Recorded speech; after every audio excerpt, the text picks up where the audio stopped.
여자 인생 뒤움박팔자라는 예전 어머님들이 자주 하시는 그 말씀을 들어보셨을 것입니다.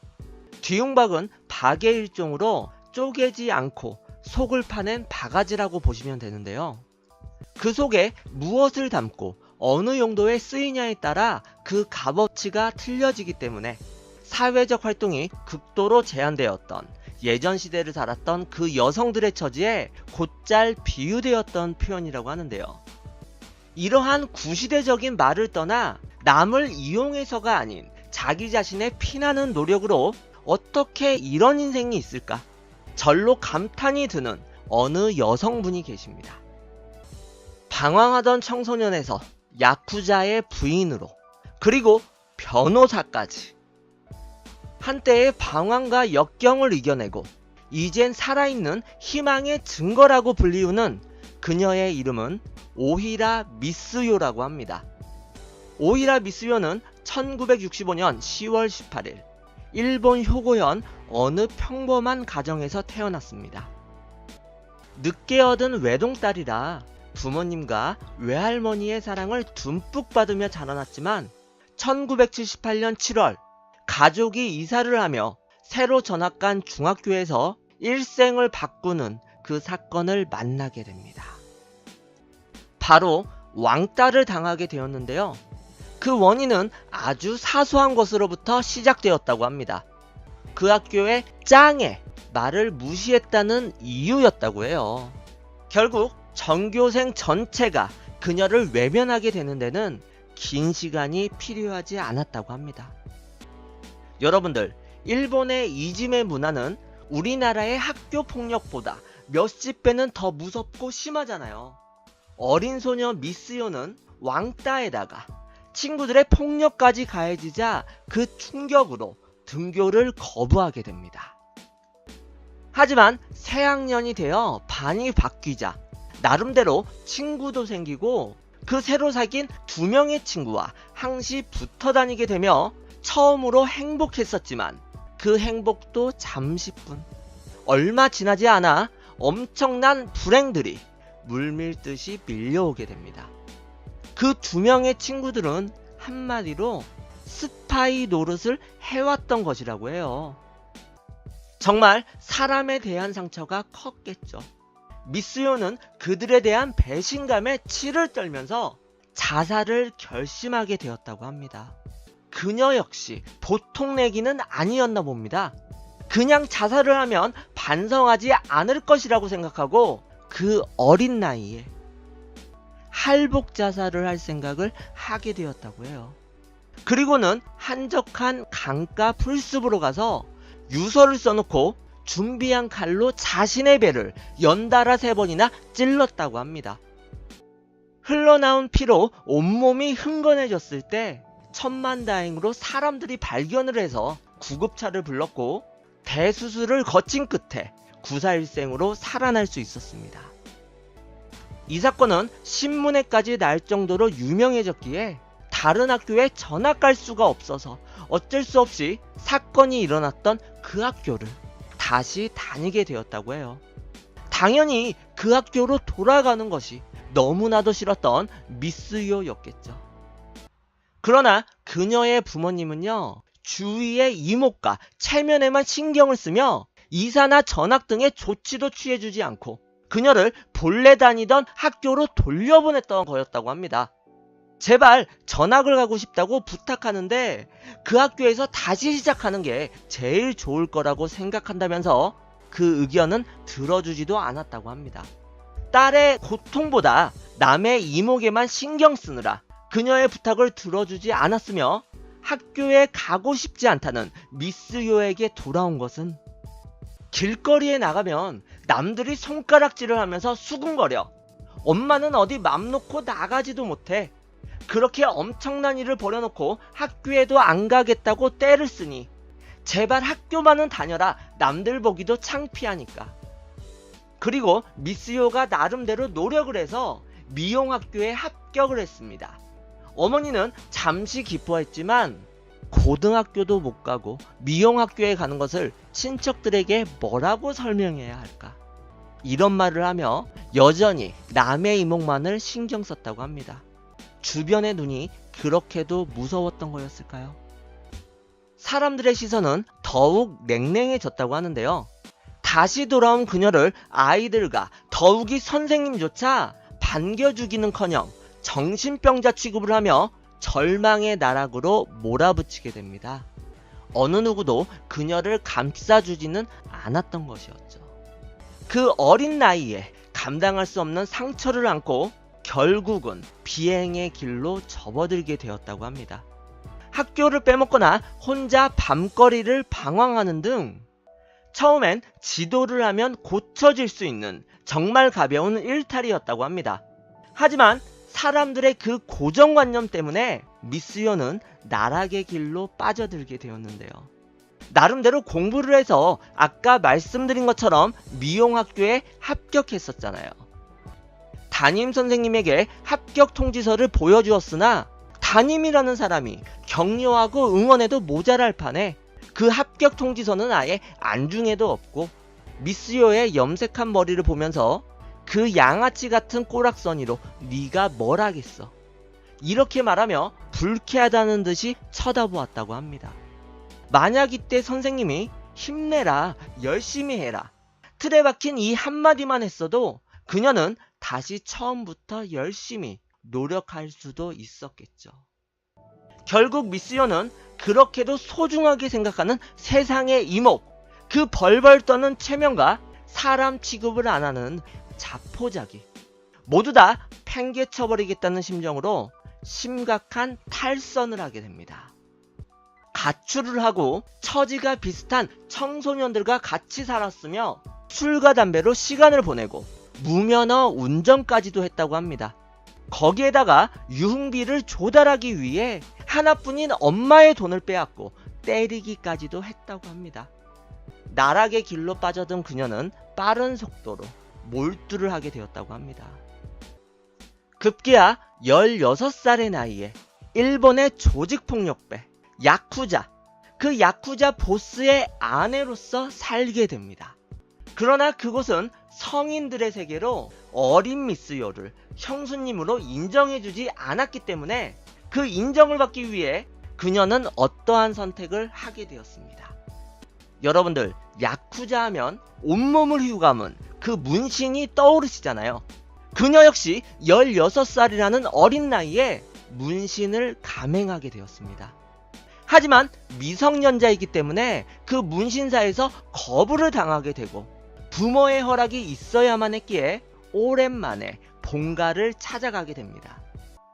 오랜만에 집에 찾아온 외동딸이 내민 건 문신 동의서였고, 또한 모두가 두려워하는 야쿠자 보스의 아내가 된 딸을 본 부모님의 심정은 어떠했겠습니까?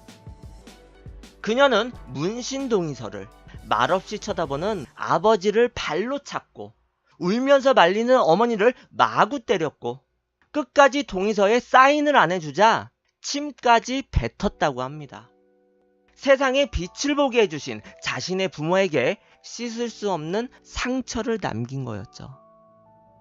자신이 잘못을 할 때마다 어쩔 줄 몰라 하고 앞에서 울기만 했지 단 한 번도 진심으로 꾸짖어 주지 않았기 때문에 미스요는 그런 부모 때문에 자신이 이렇게 되었다는 생각을 그 당시 언제나 하고 있었다고 합니다.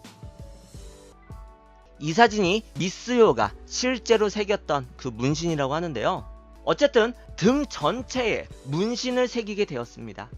몸을 쑤시는 그 고통을 어린 나이에도 독하게 참아내었다고 해요. 하지만 이 문신으로 인해 그녀의 건강은 심하게 나빠지게 되었다고 합니다.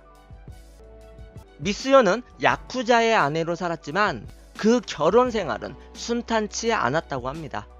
어둠과 어른들의 세계에서 16살짜리가 형수님이라고 앉아있다며 무시와 조롱을 받기 일쑤였고, 미스요를 언제나 사랑하고 걱정해 주시던 외할머니마저 돌아가시게 되자 엄청난 절망감에 빠져 결혼 생활 6년 만에 이혼을 선택하게 되었다고 합니다. 그 후에 그녀가 선택할 수 있는 일은 그리 많지는 않았겠죠. 결국은 고급 클럽에서 호스티스로 일을 하게 됩니다. 웃음을 팔게 된 그녀는 술과 약물 그리고 남자 모든 쾌락만을 쫓아 거기에 찌들면서 그 아름다운 젊은 시절을 헛되이 보내게 됩니다. 그러던 어느 날 운명적인 만남이 벌어졌습니다. 그녀가 23살이 되던 해에 오히라 히로사부로 이 남자를 만나게 되었는데요.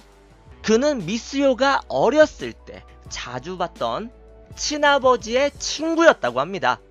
아버지의 친구를 술집에서 만나게 되었던 거죠. 하지만 그는 미스요를 보자마자 다짜고짜 크게 꾸짖었다고 하는데요. 그것은 그녀에게 아주 신선한 충격이었다고 합니다. 여태껏 자신의 보호자라고 여겨왔던 부모님은 자신이 잘못을 저지를 때마다 감싸주기만 했고, 선생님은 자신을 사람 취급도 하지 않았는데 진심으로 자신을 걱정하여 꾸짖어주는 사람을 처음 만나게 된 것이었죠. 그날 이후 미스요는 그를 찻집에서 만났고 지겨운 설교를 들었다고 합니다. 처음에는 히로사부로의 말을 한 귀로 듣고 한 귀로 흘렸지만 네 인생이 망가진 건 모두의 책임이다. 이 한마디를 듣고 머릿속이 멍해졌다고 합니다. 그 말 속에 담긴 따뜻한 이해심에 뜨거운 눈물을 흘린 그녀는 그 길로 바로 절에 찾아가 참회를 하고 한 번뿐인 인생의 마지막 기회를 살리기로 결심을 하게 되었다고 해요. 그녀는 히로사부로의 권유로 공인중개사 시험 공부를 하게 되었다고 하는데요.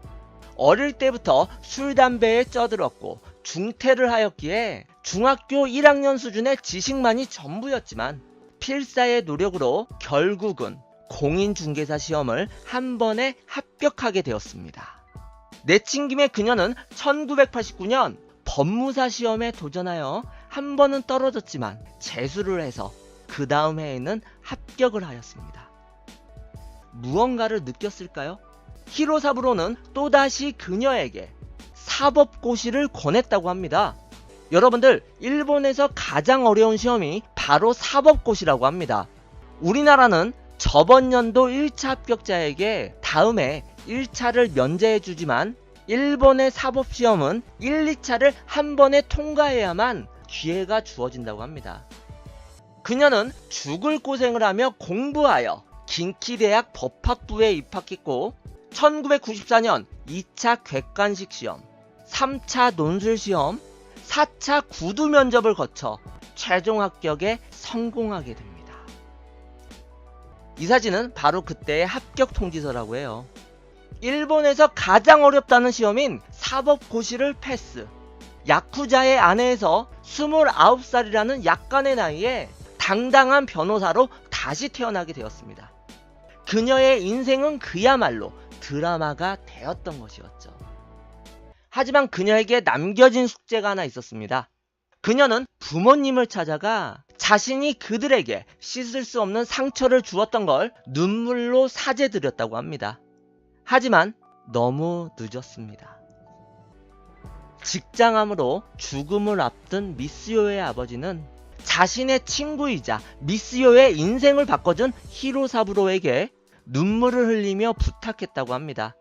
자신이 남의 이목만 신경 쓰느라 정작 딸의 고통은 모르고 지냈다며 아버지가 될 자격도 없는 자기 대신 미스요를 딸로 받아달라는 부탁이었다고 해요. 미스요는 아버지의 진심 어린 후회에 자신 역시 잘못을 빌며 다시 태어나면 그땐 정말 착한 딸로 살겠다며 크게 오열하였다고 합니다. 그래서 그녀는 히로부사로의 성을 물려받아 오히라 미스요가 되었고 친아버지는 눈을 감으셨다고 합니다. 그 후에 그녀는 그러니까 당신도 살아 이런 제목의 자서전을 집필하였습니다. 자신의 어두운 과거를 감추지 않고 오히려 솔직하게 드러냄으로써 절망에 빠진 사람들, 특히 청소년들에게 큰 희망을 주었다고 합니다.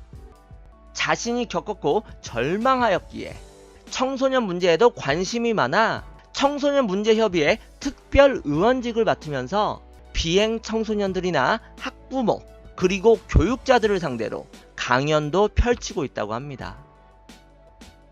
2001년도에는 우리나라를 방문해서 그동안 열심히 연습한 한국어를 사용해 가며 전국의 소년원생들과 부모님들에게 열띤 강연을 펼치기도 했다고 해요.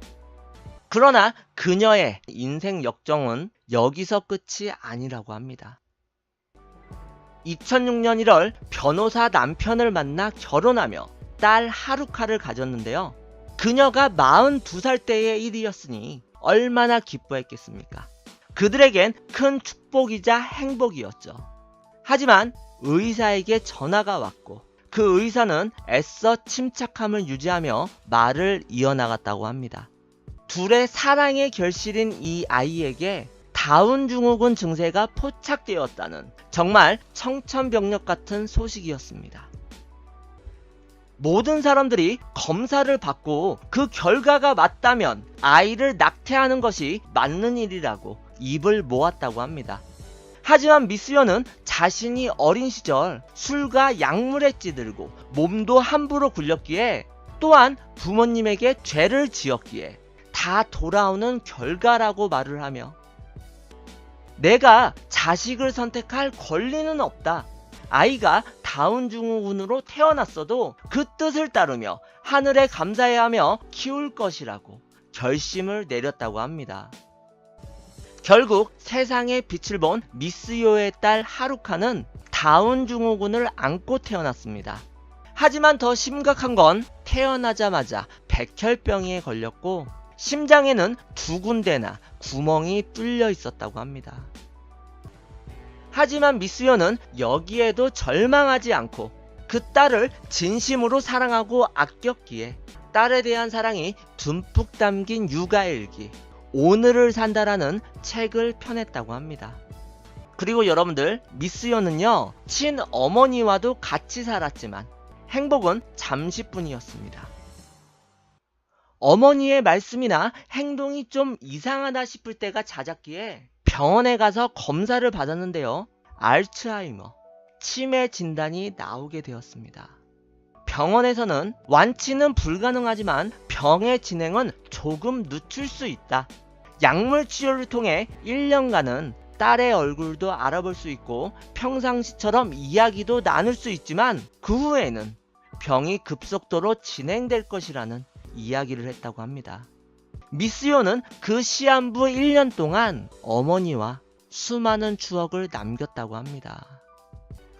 그리고 그녀는 아버지가 돌아가시기 전에 화해를 하고 치매가 발병하기 전 어머니와의 거리를 좁힐 수 있었던 것 때문에 마음속의 짐을 많이 덜 수는 있었지만 언제나 부모님께 참여하는 마음으로 살아가고 있다고 합니다.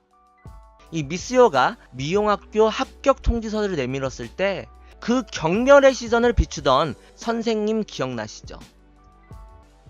그 선생님은 나중에 자신의 제자 미스요가 변호사가 되고 그러니까 당신도 살아 이 책을 출판하며 인기를 끌게 되자 그제서야 나타나더니 내가 그 말을 한 덕분에 네가 더 큰 꿈을 꿀 수가 있었다.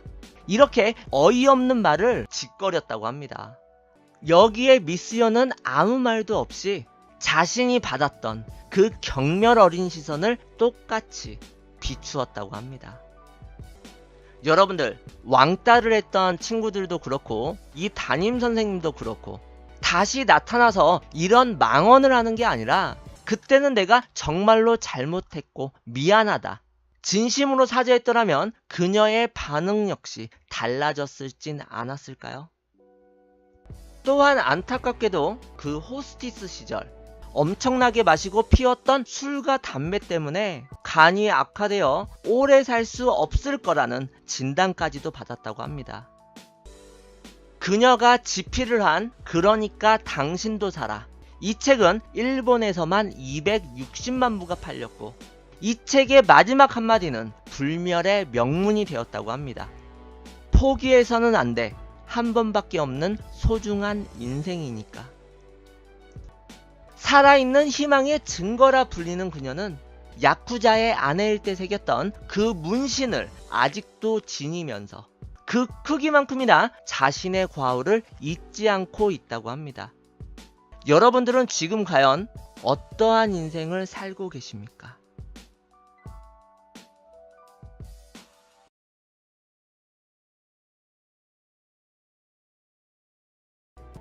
여자 인생 뒤움박팔자라는 예전 어머님들이 자주 하시는 그 말씀을 들어보셨을 것입니다. 뒤움박은 박의 일종으로 쪼개지 않고 속을 파낸 바가지라고 보시면 되는데요. 그 속에 무엇을 담고 어느 용도에 쓰이냐에 따라 그 값어치가 틀려지기 때문에 사회적 활동이 극도로 제한되었던 예전 시대를 살았던 그 여성들의 처지에 곧잘 비유되었던 표현이라고 하는데요. 이러한 구시대적인 말을 떠나 남을 이용해서가 아닌 자기 자신의 피나는 노력으로 어떻게 이런 인생이 있을까? 절로 감탄이 드는 어느 여성분이 계십니다. 방황하던 청소년에서 야쿠자의 부인으로, 그리고 변호사까지 한때의 방황과 역경을 이겨내고 이젠 살아있는 희망의 증거라고 불리우는 그녀의 이름은 오히라 미쓰요라고 합니다. 오히라 미쓰요는 1965년 10월 18일 일본 효고현 어느 평범한 가정에서 태어났습니다. 늦게 얻은 외동딸이라 부모님과 외할머니의 사랑을 듬뿍 받으며 자라났지만 1978년 7월 가족이 이사를 하며 새로 전학간 중학교에서 일생을 바꾸는 그 사건을 만나게 됩니다. 바로 왕따를 당하게 되었는데요. 그 원인은 아주 사소한 것으로부터 시작되었다고 합니다. 그 학교의 짱에 말을 무시했다는 이유였다고 해요. 결국 전교생 전체가 그녀를 외면하게 되는 데는 긴 시간이 필요하지 않았다고 합니다. 여러분들, 일본의 이지메 문화는 우리나라의 학교 폭력보다 몇십 배는 더 무섭고 심하잖아요. 어린 소녀 미쓰요는 왕따에다가 친구들의 폭력까지 가해지자 그 충격으로 등교를 거부하게 됩니다. 하지만 새학년이 되어 반이 바뀌자 나름대로 친구도 생기고 그 새로 사귄 2명의 친구와 항시 붙어 다니게 되며 처음으로 행복했었지만 그 행복도 잠시뿐. 얼마 지나지 않아 엄청난 불행들이 물밀듯이 밀려오게 됩니다. 그 2명의 친구들은 한마디로 스파이 노릇을 해왔던 것이라고 해요. 정말 사람에 대한 상처가 컸겠죠. 미쓰요는 그들에 대한 배신감에 치를 떨면서 자살을 결심하게 되었다고 합니다. 그녀 역시 보통 내기는 아니었나 봅니다. 그냥 자살을 하면 반성하지 않을 것이라고 생각하고 그 어린 나이에 할복 자살을 할 생각을 하게 되었다고 해요. 그리고는 한적한 강가 풀숲으로 가서 유서를 써놓고 준비한 칼로 자신의 배를 연달아 3번이나 찔렀다고 합니다. 흘러나온 피로 온몸이 흥건해졌을 때 천만다행으로 사람들이 직장암으로 죽음을 앞둔 미쓰요의 아버지는 자신의 친구이자 미쓰요의 인생을 바꿔준 히로사부로에게 눈물을 흘리며 부탁했다고 합니다. 자신이 남의 이목만 신경 쓰느라 정작 딸의 고통은 모르고 지냈다며 아버지가 될 자격도 없는 자기 대신 미쓰요를 딸로 받아달라는 부탁이었다고 해요. 미쓰요는 아버지의 진심 어린 후회에 자신 역시 잘못을 빌며 다시 태어나면 그땐 정말 착한 딸로 살겠다며 크게 오열하였다고 합니다. 그래서 그녀는 히로부사로의 성을 물려받아 오히라 미쓰요가 되었고 친아버지는 눈을 감으셨다고 합니다. 그 후에 그녀는 그러니까 당신도 살아 이런 제목의 자서전을 집필하였습니다. 자신의 어두운 과거를 감추지 않고 오히려 솔직하게 드러냄으로써 절망에 빠진 사람들, 특히 청소년들에게 큰 희망을 주었다고 합니다. 자신이 겪었고 절망하였기에 청소년 문제에도 관심이 많아 청소년 문제협의회 특별 의원직을 맡으면서 비행 청소년들이나 학부모 그리고 교육자들을 상대로 강연도 펼치고 있다고 합니다. 2001년도에는 우리나라를 방문해서 그동안 열심히 연습한 한국어를 사용해 가며 전국의 소년원생들과 부모님들에게 열띤 강연을 펼치기도 했다고 해요. 그러나 그녀의 인생 역정은 여기서 끝이 아니라고 합니다. 2006년 1월 변호사 남편을 만나 결혼하며 딸 하루카를 가졌는데요. 그녀가 42살 때의 일이었으니 얼마나 기뻐했겠습니까? 그들에겐 큰 축복이자 행복이었죠. 하지만 의사에게 전화가 왔고 그 의사는 애써 침착함을 유지하며 말을 이어나갔다고 합니다.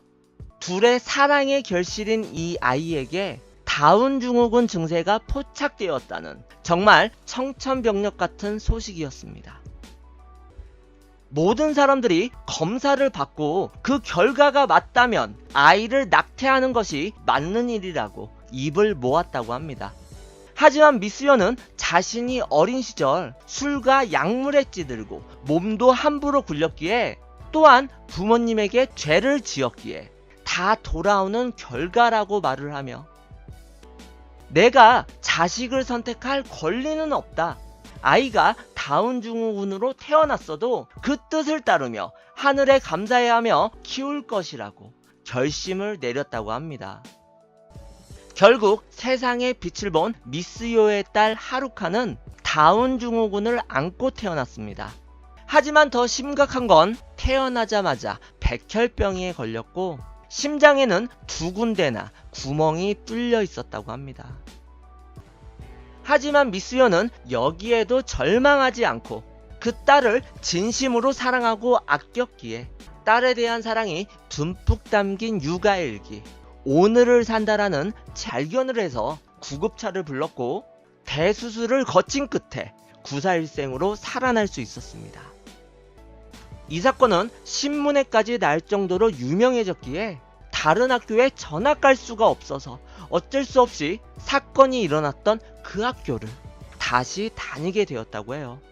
당연히 그 학교로 돌아가는 것이 너무나도 싫었던 미스요였겠죠. 그러나 그녀의 부모님은요, 주위의 이목과 체면에만 신경을 쓰며 이사나 전학 등의 조치도 취해주지 않고 그녀를 본래 다니던 학교로 돌려보냈던 거였다고 합니다. 제발 전학을 가고 싶다고 부탁하는데 그 학교에서 다시 시작하는 게 제일 좋을 거라고 생각한다면서 그 의견은 들어주지도 않았다고 합니다. 딸의 고통보다 남의 이목에만 신경 쓰느라 그녀의 부탁을 들어주지 않았으며 학교에 가고 싶지 않다는 미스요에게 돌아온 것은 길거리에 나가면 남들이 손가락질을 하면서 수군거려 엄마는 어디 맘 놓고 나가지도 못해 그렇게 엄청난 일을 벌여놓고 학교에도 안 가겠다고 떼를 쓰니 제발 학교만은 다녀라 남들 보기도 창피하니까. 그리고 미스요가 나름대로 노력을 해서 미용학교에 합격을 했습니다. 어머니는 잠시 기뻐했지만 고등학교도 못 가고 미용학교에 가는 것을 친척들에게 뭐라고 설명해야 할까? 이런 말을 하며 여전히 남의 이목만을 신경 썼다고 합니다. 주변의 눈이 그렇게도 무서웠던 거였을까요? 사람들의 시선은 더욱 냉랭해졌다고 하는데요. 다시 돌아온 그녀를 아이들과 더욱이 선생님조차 반겨주기는커녕 정신병자 취급을 하며 절망의 나락으로 몰아붙이게 됩니다. 어느 누구도 그녀를 감싸주지는 않았던 것이었죠. 그 어린 나이에 감당할 수 없는 상처를 안고 결국은 비행의 길로 접어들게 되었다고 합니다. 학교를 빼먹거나 혼자 밤거리를 방황하는 등 처음엔 지도를 하면 고쳐질 수 있는 정말 가벼운 일탈이었다고 합니다. 하지만 사람들의 그 고정관념 때문에 미스요는 나락의 길로 빠져들게 되었는데요. 나름대로 공부를 해서 아까 말씀드린 것처럼 미용학교에 합격했었잖아요. 담임선생님에게 합격 통지서를 보여주었으나 담임이라는 사람이 격려하고 응원해도 모자랄 판에 그 합격 통지서는 아예 안중에도 없고 미스요의 염색한 머리를 보면서 그 양아치 같은 꼬락서니로 네가 뭘 하겠어 이렇게 말하며 불쾌하다는 듯이 쳐다보았다고 합니다. 만약 이때 선생님이 힘내라, 열심히 해라, 틀에 박힌 이 한마디만 했어도 그녀는 다시 처음부터 열심히 노력할 수도 있었겠죠. 결국 미스요는 그렇게도 소중하게 생각하는 세상의 이목, 그 벌벌 떠는 체면과 사람 취급을 안 하는 자포자기, 모두 다 팽개쳐버리겠다는 심정으로 보내게 됩니다. 그러던 어느 날 운명적인 만남이 벌어졌습니다. 그녀가 23살이 되던 해에 오히라 히로사부로 이 남자를 만나게 되었는데요. 그는 미스요가 어렸을 때 자주 봤던 친아버지의 친구였다고 합니다. 아버지의 친구를 술집에서 만나게 되었던 거죠. 하지만 그는 미스요를 보자마자 다짜고짜 크게 꾸짖었다고 하는데요. 그것은 그녀에게 아주 신선한 충격이었다고 합니다. 여태껏 자신의 보호자라고 여겨왔던 부모님은 자신이 잘못을 저지를 때마다 감싸주기만 했고, 선생님은 자신을 사람 취급도 하지 않았는데 진심으로 자신을 걱정하여 꾸짖어주는 사람을 처음 만나게 된 것이었죠. 그날 이후 미스요는 그를 찻집에서 만났고 지겨운 설교를 들었다고 합니다. 처음에는 히로사부로의 말을 한 귀로 듣고 한 귀로 흘렸지만 네 인생이 망가진 건 모두의 책임이다, 이 한마디를 듣고 머릿속이 멍해졌다고 합니다. 그 말 속에 담긴 따뜻한 이해심에 뜨거운 눈물을 흘린 그녀는 그 길로 바로 절에 찾아가 참회를 하고 한 번뿐인 인생의 마지막 기회를 살리기로 결심을 하게 되었다고 해요. 그녀는 히로사부로의 권유로 공인중개사 시험 공부를 하게 되었다고 하는데요. 어릴 때부터 술, 담배에 쩌들었고 중퇴를 하였기에 중학교 1학년 수준의 지식만이 전부였지만 필사의 노력으로 결국은 공인중개사 시험을 한 번에 합격하게 되었습니다. 내친 김에 그녀는 1989년 법무사 시험에 도전하여 한 번은 떨어졌지만 재수를 해서 그 다음 해에는 합격을 하였습니다. 무언가를 느꼈을까요? 히로사부로는 또다시 그녀에게 사법고시를 권했다고 합니다. 여러분들, 일본에서 가장 어려운 시험이 바로 사법고시라고 합니다. 우리나라는 저번 연도 1차 합격자에게 다음에 1차를 면제해주지만 일본의 사법시험은 1, 2차를 한 번에 통과해야만 기회가 주어진다고 합니다. 그녀는 죽을 고생을 하며 공부하여 긴키대학 법학부에 입학했고 1994년 2차 객관식 시험, 3차 논술 시험, 4차 구두 면접을 거쳐 최종 합격에 성공하게 됩니다. 이 사진은 바로 그때의 합격 통지서라고 해요. 일본에서 가장 어렵다는 시험인 사법고시를 패스. 야쿠자의 아내에서 29살이라는 약간의 나이에 당당한 변호사로 다시 태어나게 되었습니다. 그녀의 인생은 그야말로 드라마가 되었던 것이었죠. 하지만 그녀에게 남겨진 숙제가 하나 있었습니다. 그녀는 부모님을 찾아가 자신이 그들에게 씻을 수 없는 상처를 주었던 걸 눈물로 사죄드렸다고 합니다. 하지만 너무 늦었습니다. 심각한 탈선을 하게 됩니다. 가출을 하고 처지가 비슷한 청소년들과 같이 살았으며 술과 담배로 시간을 보내고 무면허 운전까지도 했다고 합니다.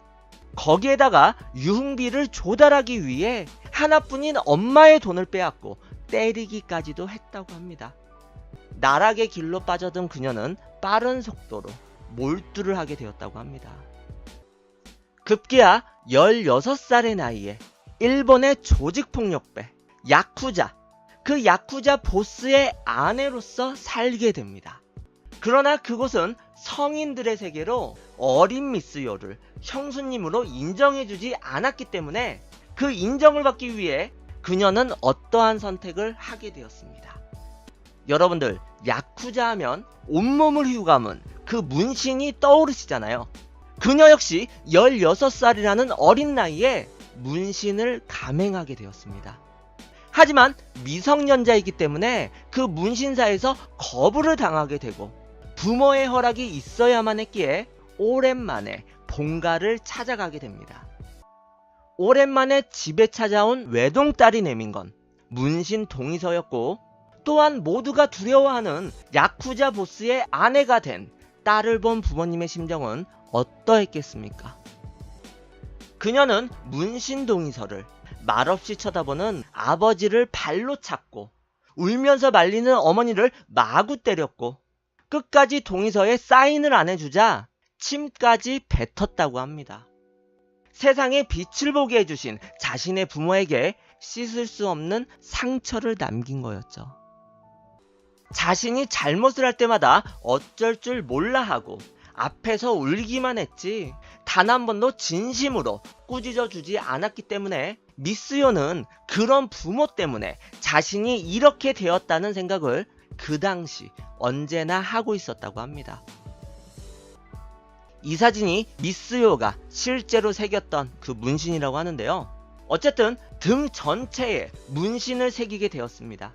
몸을 쑤시는 그 고통을 어린 나이에도 독하게 참아내었다고 해요. 하지만 이 문신으로 인해 그녀의 건강은 심하게 나빠지게 되었다고 합니다. 미스요는 야쿠자의 아내로 살았지만 그 결혼 생활은 순탄치 않았다고 합니다. 어둠과 어른들의 세계에서 16살짜리가 형수님이라고 앉아있다며 무시와 조롱을 받기 일쑤였고, 미스요를 언제나 사랑하고 걱정해주시던 외할머니마저 돌아가시게 되자 엄청난 절망감에 빠져 결혼생활 6년 만에 이혼을 선택하게 되었다고 합니다.